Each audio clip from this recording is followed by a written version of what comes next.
Many trine ago, when urRu the Master led the mystics into the Valley of the Standing Stones, he vowed to remove himself and the others from the Order of Thra.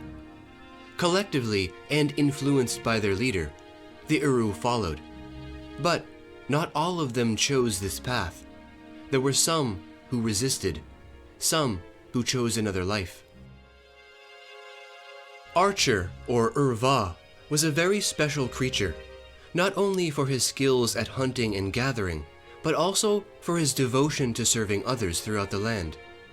He became very distant from the Valley of the urRu upon his departure, wishing to live his life free in the forests and carving out his own quests, much like his counterpart SkeptiBee, to better protect the world and the people around him. Upon awakening from her long slumber, urVa returned to a much darker Thra, a planet riddled with the fires of hate, unjust, and the physical manifestation of evil which was now spreading through the land like a virus, the Darkening. urVa wasted no time in summoning her to help her reconnect with the planet she had long left behind, and to help her hear the Song of Thra. During one of their meetings, she informed him that in her visions, she had already sensed an ending for her friend, an emotion she had most likely felt ever since their very first meeting. Although the urRu were content with death and accepted it with open eyes, what urVa did not expect to hear was that his end would arrive at the hands of his counterpart SkeptiBee. And so, he began to meditate on this notion, knowing in this moment that his reunion with the urskeks was lost. With this knowledge in hand, urVa tracked and met SkeptiBee at the Circle of the Suns, filling the hunter full of arrows and saving the heroes of the resistance from their impending doom. However, SkeptiBee's power was still too great, and he managed to escape, while urVa collapsed to the floor, mortally wounded. Ready to accept his death, urVa imagined that this was to be his ending, a warrior's humble fight and sacrifice for the cause. But he was mistaken. Just as urVa had proclaimed, "What I feel, you feel," and because urVa had sustained the exact same wounds as his counterpart, SkeptiBee's body, which was driven by pure rage, finally keeled over as he reached the castle, succumbing to the grave injuries he had received.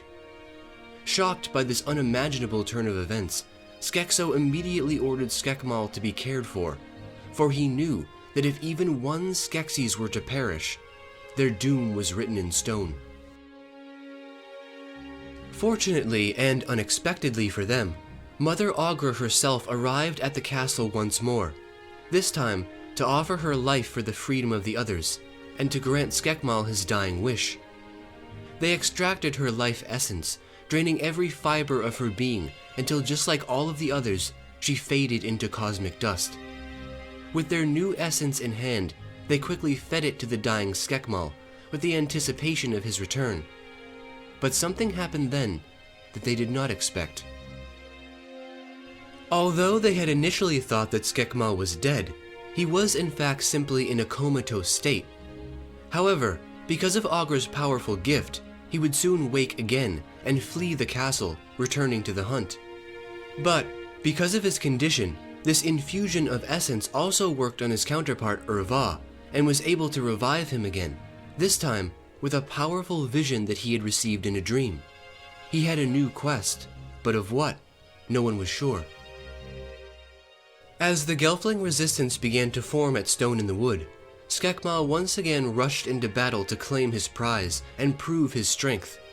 But he could never have imagined the horrific fate that awaited him. High up on the cliffside at the Circle of the Suns, urVa stood proud, singing in harmony with Thra for the last time, his vibrations and energy coursing like rivers through the lands. For he had seen, literally through SkeptiBee's eyes, the path that he must take to end the hunt forever, and to restore balance to Thra. As his song ended, and with a shift of his great feet, he plunged forward, allowing himself to fall from the peak of the mountain, descending faster into the golden sands of the desert, gazing upward towards the heavens with outstretched arms, as though expecting someone to arrive from the stars, or perhaps remembering his roots as an urskek with one final moment of clarity, before he too disappeared back into the cosmos. And with that final act of selflessness, he had not only taken the hunter with him, but also allowed Mother Aughra to return through Skekmal's energy. How exactly we're not entirely sure, but as we all know, there are always other forces from far beyond this realm which greatly influence the choices and sacrifices of this world. And so, Aughra was reborn, returned to the planet once more, calming the hearts of the resistance and frightening the Skeksis back to their castle. That day was won, and it belonged to the heroes. It belonged to Archer.